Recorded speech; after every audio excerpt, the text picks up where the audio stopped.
Dans cette vidéo, j'aimerais vous parler des 2 plus grosses erreurs que les personnes font quand ils arrivent en Thaïlande et moi inclus, évidemment, j'ai fait ces erreurs. C'est pour ça que j'en parle aujourd'hui et la première erreur, c'est que la Thaïlande peut rendre passif. Alors qu'est-ce que je veux dire par là? C'est qu'en fait, on arrive ici, dans un environnement plutôt cool où le stress est vraiment au minimum, où tout on peut avoir une vie extraordinaire comparée à l'Europe, à la France, peu importe, c'est vraiment une dynamique différente et en fait, on est dans un buffet à volonté où tout est accessible, hein, que ça soit la fête, l'alcool, peu importe, c'est quoi votre problème et si vous avez un problème évidemment et franchement c'est très, très addictif la Thaïlande et en fait, quand on n'est pas stressé en fait, tout ce que je vous dis là, ça c'est issu d'un livre que j'ai lu sur les addictions et j'ai trouvé ça, ouah, très, très pertinent quand j'ai réalisé ça pour moi-même.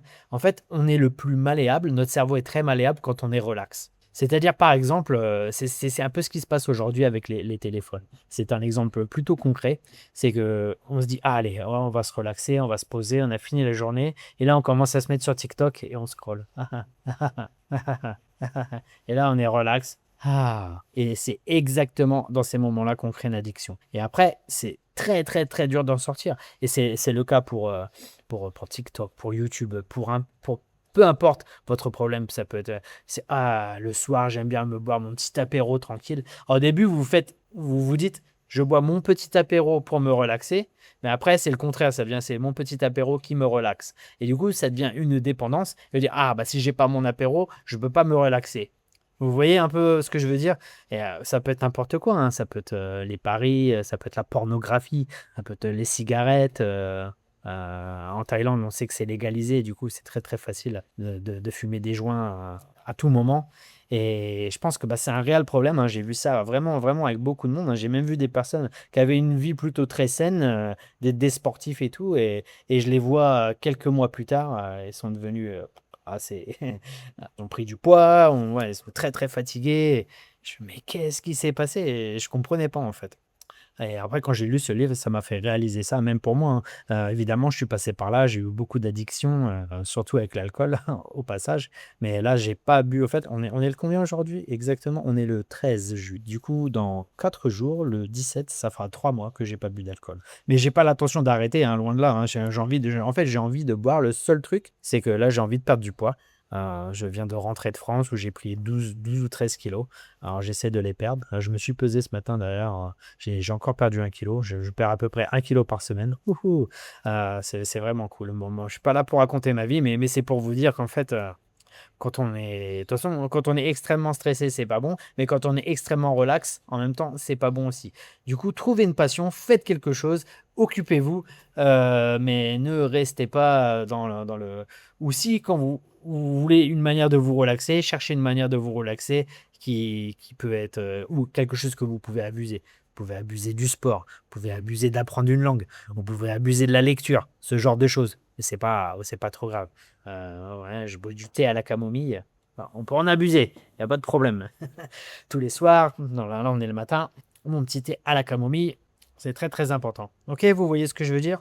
Et de toute façon, c'est pour ça que moi je bosse en ligne, pour avoir vraiment, vraiment beaucoup de liberté et être assez relax, mais faut vraiment éviter ces problèmes. Alors si vous aussi, vous voulez comme moi vivre en Thaïlande et travailler en ligne, réservez un appel découverte, c'est le premier lien dans la description, un appel avec Jérémy, qui est le créateur du programme Reconversion. C'est pour vous apprendre à donner des cours en ligne, à faire de l'argent très rapidement en ligne. Et je suis coach dans ce programme. Du coup, réservez votre appel. Ok, la deuxième erreur qui est très, très, très, très importante à mes yeux, c'est en fait, j'ai vu tellement de personnes arriver en Thaïlande avec un plan avant de se trouver soi-même. Alors là, c'est un peu plus philosophique, mais c'est vraiment le cas, hein. C'est vraiment j'ai vu tellement de personnes arriver: «Ouais, je vais faire ça, je vais faire ça, je vais faire ça». En fait, ils arrivent dans un environnement qu'ils connaissent pas la culture, ils connaissent pas le pays. Ils arrivent avec des grands plans, encore avec leur mentalité, européen ou française, appelez ça comme vous voulez et ils arrivent ici dans un pays où c'est un choc culturel. C'est complètement différent et en fait, ils vont à fond dans leur projet et après quelques mois, Justement, parce que quand on est relax, c'est ce que je disais avec le premier point, on est plus malléable et en fait, on se découvre soi-même. Et quand on se découvre soi-même, en fait, on se rend compte qu'on fait d'énormes erreurs. Moi, c'est exactement ce qui m'est arrivé ici. Mais heureusement, je touche du bois, j'ai eu cette conscience à me dire, OK, je voulais ouvrir un bar ou une guest house quand je suis arrivé en Thaïlande, parce que j'avais beaucoup d'argent d'Australie. Et je me suis dit: «Je vais rester 1 an en Thaïlande et après je vais prendre ma décision». Et évidemment, après quelques mois, je savais que c'était pas pour moi. Jamais j'aurais de bar, jamais je n'aurais, une guest house. Ce n'est pas fait pour moi. Après quelques mois, je savais à peu près ce que je voulais faire. J'ai décidé de reprendre les études et c'est ce que j'ai fait et évidemment, j'ai aucun regret aujourd'hui. J'ai choisi un peu la voie académique et non, la voie, de travailler, dur dans un système, qui est difficile ici.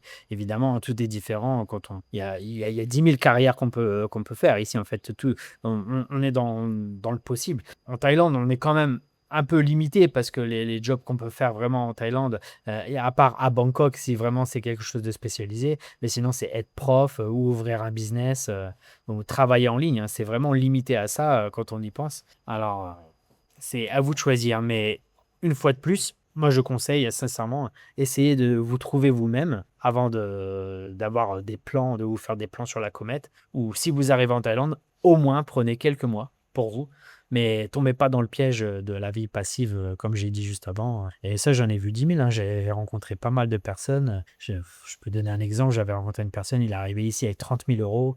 Il avait meilleur ouvrier de France. Je sais plus exactement le titre qu'il avait, des meilleurs chocolatiers de France, je sais pas, quelque chose comme ça. Il est arrivé, en fait, pendant 3 4 mois, il a fait que la fête, acheter de l'or, boire, les femmes.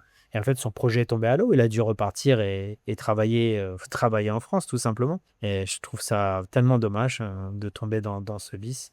Voilà, l'argent peut rendre fou, mais faut trouver toujours, c'est toujours une question d'équilibre au final, hein. Et si vous n'avez pas un bon équilibre et que vous êtes pas trouvé, c'est toujours difficile, hein. Là, je vous fais pas la leçon, hein, loin de là. Moi aussi, hein, j'ai encore des problèmes, hein. J'ai encore des problèmes d'ennui.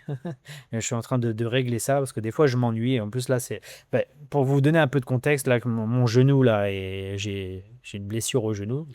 Mais mes déplacements sont très limités. C'est la saison des pluies, il pleut.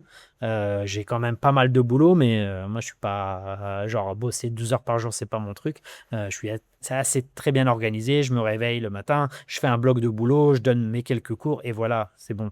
Après, j'ai besoin d'être hors dehors du PC, mais là, vu que mes déplacements sont limités et qu'il pleut, ben, je suis dans ma chambre et je sais pas trop quoi faire. Je passe 2 3 heures des fois à me dire, mais je sais pas quoi faire. Et des fois, c'est un peu dur. Et là, j'essaie de me relaxer, je me sens un peu malléable. En fait, tout ce que je vous parle aujourd'hui, c'est exactement ce qui se passe où je suis un peu, je commence à retourner dans mes vieux vices, ou à penser trop, à me dire, ah, j'aimerais bien boire l'apéro pour passer le temps. J'aimerais bien, enfin, faire des choses plutôt négatives. Et c'est difficile en ce moment un petit peu. Mais je pense que c'est juste une étape, hein, c'est comme ça. Mon genou ira mieux, le temps va s'améliorer, hein. C'est pour ça que je me suis dit, je vais peut-être me concentrer un peu sur YouTube, sur les choses positives. Avant, j'avais commencé, je lisais un livre par semaine pendant des années. Dernièrement, j'avais dit, OK, là, je le lis juste avant de dormir. Maintenant, bah, vu que j'ai plus de temps libre, bah, je relis plus que ça. J'essaie de lire 2 à 3 heures par jour. J'essaie vraiment de m'occuper. C'est un peu difficile.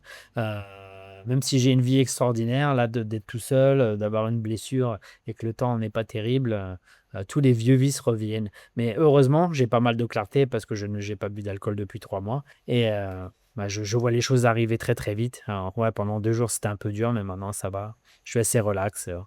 J'occupe mon temps, je fais quelque chose. Après, vous vous dire, ouais, il y a 10 000 choses que je pourrais faire, hein. Je pourrais jouer aux jeux vidéo, regarder la télé. Mais en fait, c'est des choses qui, je sais pas, je n'aime pas faire. J'ai essayé, hein. J'ai téléchargé un jeu, j'ai joué 1 heure, après ça m'a saoulé. Je peux pas jouer pendant 5 6 heures comme quand j'étais adolescent. Ou regarder la télé, moi, c'est la Coupe du Monde. Moi, j'aime pas le foot. J'ai même j'ai toutes les chaînes du monde ici, là. J'ai tous les films, toutes les séries, mais ça m'intéresse pas. Alors, voilà. J'ai beaucoup raconté ma vie, j'en suis désolé, c'était pas le but de cette vidéo, mais j'espère que vous avez compris ces 2 erreurs qui sont très très très importantes. Alors faites attention, n'essayez pas d'avoir une vie passive et essayez de vous trouver avant d'arriver en Thaïlande. Je pense que ça va vous aider grandement dans votre voyage. Et voilà, tout simplement. Je vous souhaite une agréable journée et on se voit dans la prochaine vidéo. Salut!